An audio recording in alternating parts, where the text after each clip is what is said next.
Hello, Sounds of the Mountain Storytelling Festival. Now, there stands a bridge, Fayette County, West Virginia. It's the longest single-span arch bridge in the world and the second tallest bridge in North America. It's called the New River Gorge Bridge, and if you've never been to see it, you owe yourself a trip because it's quite a sight. But I am speaking from experience. You may have noticed that the background changed, but I was in a public place and people kept coming to the observation deck, plus the wind was blowing. But I'm speaking from experience when I tell you that you should never, ever, for any reason, stop in the middle of that bridge. You see, it was the second Saturday in May. I had just woken up. There was no particular significance to the day, except I realized it was already May, and I had yet to go fishing that entire year. I figured I owed myself a trip down to the Marmet Locks to do a little carp fishing, so I threw my gear in my car, the Great Golden Carp Cruiser, the GC for short, and I headed out. Now, I only had $5 in my pocket, so when I stopped at the local 7-Eleven, I bought the cheapest six-pack of soda.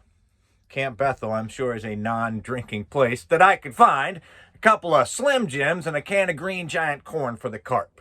Well, that left me with $1. And folks, I decided I was going to buy one of those scratch-off lottery tickets. Well, folks, it was my lucky day. That ticket was worth $1,000. Now, I knew I could do one of two things with that ticket. I could either take it home, give it to my wife, and never see a penny of that money again, or I could cash that ticket, spend whatever I wanted to, and tell her I won whatever was left over. Well, I cashed that ticket quicker than a Confederate dollar at Appomattox. And that joke is going to be funnier or less funny to you depending on which side of the Mason-Dixon line you reside on. That cashier counted out 1,000 crisp new $1 bills. I put $20 worth of gas in the Great Golden Carp Cruiser, and I headed out to see wild, wonderful West Virginia with 980 crisp new dollar bills in my pocket. But this is where that bridge comes back into the story. Because, folks, I got about halfway across that bridge when I started hearing the ominous thump, thump, thump of a flat tire. Well, a flat's a flat and there's nothing you can do but fix it. So I coasted to a stop, dead in the middle of that bridge. And I can tell you right now that sooner or later, I'm going to buy a tire iron for that car. Because by the time I got those lug nuts off with a pair of channel locks, I was hot, tired, and mad. I was so mad that when I reached into the trunk of the car, pulled out the spare tire, I just threw it down on the bridge as hard as I could. Well, that tire bounced. It bounced about 20 feet up into the air. Came down about 2 feet from the edge of that bridge, which would have been just fine, except that it was the wrong 2 feet. I took a step over to the edge of that bridge, and I watched as that tire fell 864 feet clear down to the New River, where it bounced twice and landed standing upright in 3 feet of water. Well, I looked a quarter mile to my right and 864 feet down the bank. And I looked a quarter mile to my left and 864 feet down the bank. I did some quick ciphering, and I figured out that it was going to take me anywhere from 3 hours to 6 days to hike down there and get my tire. And that's provided I didn't break any bones in the process. But it was about that time that I remembered the monster stick. Now, the monster stick is my 9-foot surf casting rod, complete with 6 miles of brand new 50-pound test strand carp cord. And it occurred to me that I could simply tie a hook to the end of that line, lower it down, snag my tire, and bring it back up without ever taking a step. Well, I started to feel good again then. But I think it was probably the same sort of good feeling that John Brown had just before he put his Harper's Ferry plan into action. Because you see, everything went fine for about the first 500 feet. And then the biggest red bird I'd ever seen spotted that hook, mistook it for a descending spider, swooped in, swallowed it whole, and landed in a rhododendron bush up on the shore. Now, I thought about my mother and her bird feeders, and I tried to gently coax that bird out of that rhododendron bush. But when that didn't work, I started thinking about my West Virginia state income tax return and how every year I had checked that box to donate $1 to the non-game wildlife fund. And I said to myself, Bill, you bought that bird. You're going to have to do what you have to do.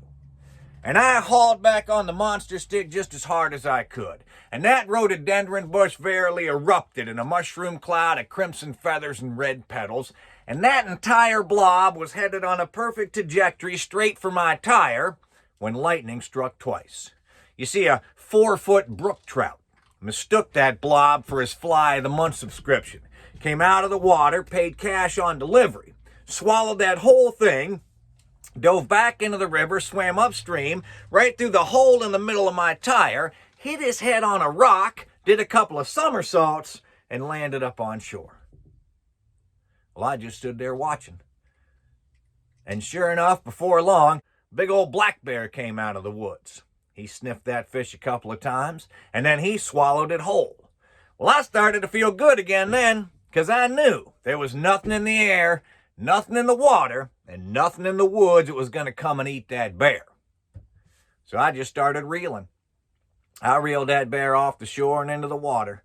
I reeled him downstream until his head went right through the hole in the middle of my tire. Then I just started to reel up till that tire settled over his shoulders, and I just reeled and reeled and reeled.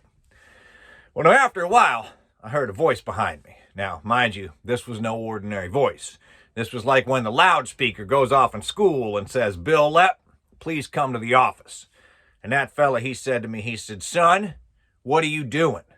I said, "I'm trying to get my tire back." He said, "It looks to me like you're fishing." And I think it's safe to say that fella was a mite surprised when he took a step to the edge of that bridge, looked down, and saw what I was bringing up. I think it's safe to say I was a mite surprised as well, though, because as it turns out, he was a state game warden. Well, I didn't know what else to do except to keep on reeling. So I reeled that whole mess up to the edge of the bridge there, and I just lifted that bear up over. Most of the fight had gone out of that bear about 600 feet, and that bear just lay there. And that officer looked at that, and he said to me, "Son," he said, "I don't know why you did this." He said, "I don't care to know why you did this, but I can tell you you're in a heap of trouble." And he reached in his back pocket and he pulled out his notepad. He reached in his front pocket, he pulled out his pencil, and he commenced to writing. And he wrote and he wrote and he wrote and he wrote, pausing only long enough to ask me my name, date of birth, social security number, home address, that sort of thing. And when he was finally done writing, he said to me, "Son," he said, "do you see that bear right there?" I said, "Yes, sir." He said, "That's a black bear." He said, "That's the state animal of the great state of West Virginia, which you've taken illegally out of season without a permit." He said, "That's a $500 fine." He said, "Do you see that fish sticking out of that bear's mouth?" I said, "Yes, sir." He said, "That's a brook trout." He said, "That's the state fish of the great state of West Virginia, which you've taken from a national no-fishing zone using illegally obtained bait." That's a $100 fine. That's a $200 fine. That's a $100 fine. Daggone it. That's a $200 fine. He said, "Do you see that bird sticking out of that fish's mouth?" I said, "Yes, sir."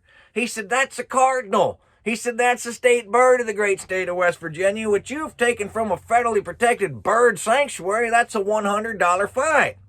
He said, "Do you see those flowers sticking out of that bird's beak?" I said, "Yes, sir." He said, "Those are rhododendron flowers, son. That's the state flower of the great state of West Virginia, which you've taken from a national no-flower picking zone. That's a $50 fine." He said, "Do you see that tire around that bear's neck?" I said, "Yes, sir."